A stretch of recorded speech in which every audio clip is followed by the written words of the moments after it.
What up, y'all? This is your boy Dash back again with another word of the day. This word today is one of them words that is it's not only is it necessary, but it's something that is going to happen. You can't not do this. It's something that's gonna be in your everyday life. Well, maybe not every day, but that word is change. Change. Change is one of them things that is inevitable. You know, you're going to change, and change has to happen because if you, when you're born, are the same way that you are when you become an adult, something is wrong. Something is really wrong. But, you know, it's three changes that are necessary and three changes that you really need to consider as you move forward in your life. That's number one, changing your attitude. Changing your attitude. Ephesians 4:22-24 says to put off your old self, which belongs to your former manner of life and is corrupt through deceitful desires, and to be renewed in the spirit of your minds, and to put on the new self, created after the likeness of God in true righteousness and holiness. Now, the new self, that alludes to change. Obviously, the old self is the old you.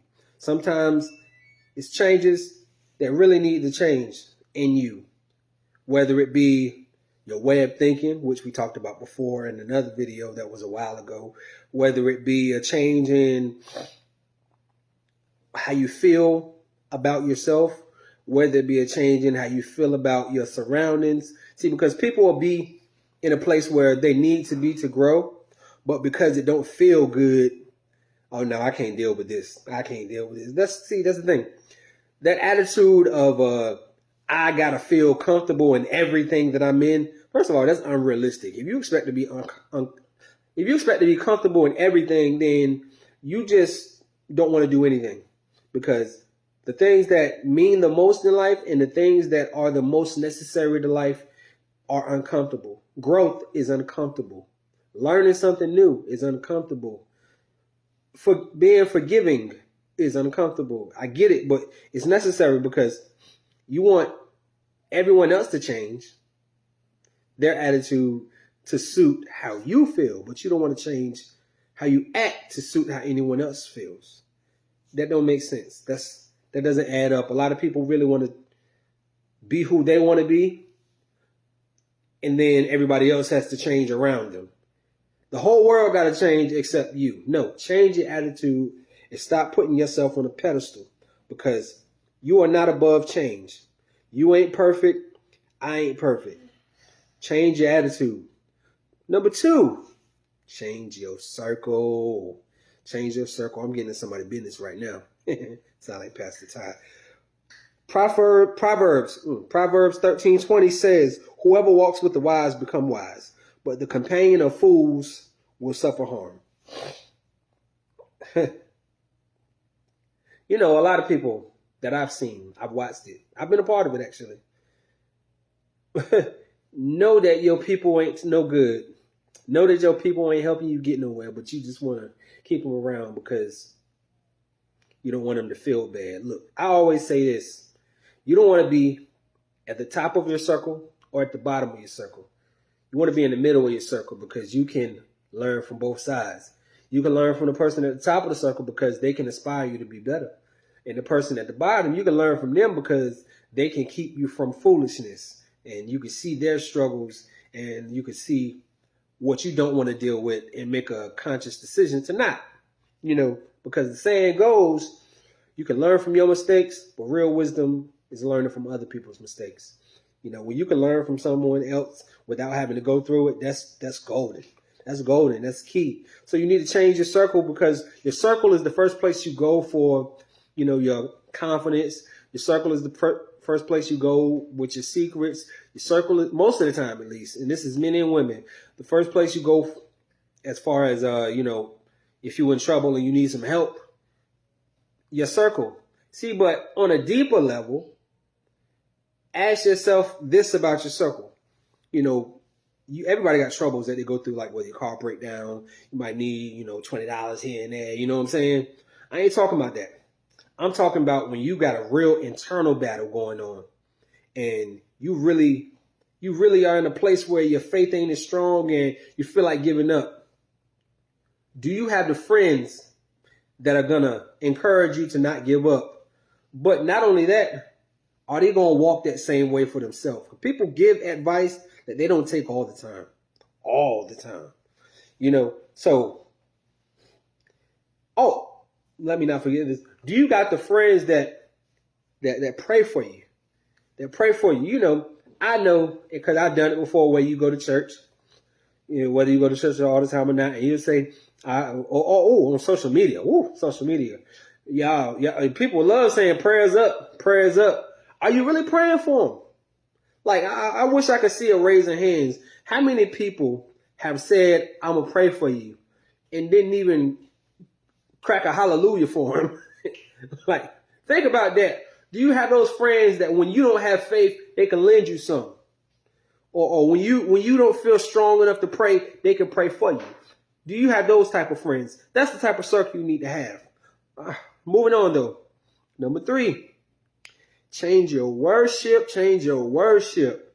Change your worship. Psalms 96:9 says, worship the Lord in all his holy beauty. Everyone on earth should tremble before him. I messed that word all up. And why should you tremble before the Lord? Why? Because think about this. Look at outside. The grass, the trees, the sky, the universe, all of the different countries, all of the different states, cities, and all of that continent, all of that, everything, all of the different bodies of water, the lakes, the rivers, the ponds, the fish in it, the dogs, the bears, the cats, the birds, everything. Think about it. God made all of it. All of it. God made all of it. All of it. I think that's enough for me to tremble before him. Because I barely made breakfast. So for real though. But for real though, everybody has been blessed in this life.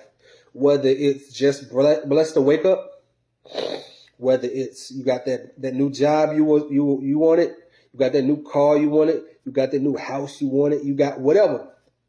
Now see, people are worshiping that, but even in that, how much does your worship change after he gave you what you asked for? How much does your worship change? Like, how you act, ladies, when your man come through and buy you the outfit, get your nails done, get you the new fly pair of J's or whatever. How you treating him when he give you that? Like, what type of admonishing are you giving him? What type of excitement are you showing towards that moment? And fellas, when your girls bought you that new pair of J's, or when she bought you that PS5 or that Xbox One, how much excitement are you lending to that moment? Now think about this. After she gave you that, y'all will ride that wave. She don't got to give you nothing else for a minute, and you'll keep that same energy. Just like, fellas, when she give you that, the gift or whatever, y'all will ride away and keep that same energy. God blesses you daily, every single day. When you wake up every morning and breathe, how much excitement do you lend toward him? I'm not saying you don't, but I'm asking. Because I want to, seriously, I want you to think about this. When you wake up every morning breathing and your limbs, work, even if they don't, or if you have a stable mind, you got a roof over your head, your kids is good, you know what I'm saying? You might have struggles and stuff, but he woke you up. How many of y'all are putting the excitement that you give your girl for that PS5 or your man for that for them nails and that quick weave or the whatever the hair y'all be wearing? I don't know. But how many of y'all are giving that excitement, that same excitement to your praise and to your worship? How many of y'all are giving that same energy? He does it every single day. Change your worship. But above all, change and for the better. Dash out. Love y'all.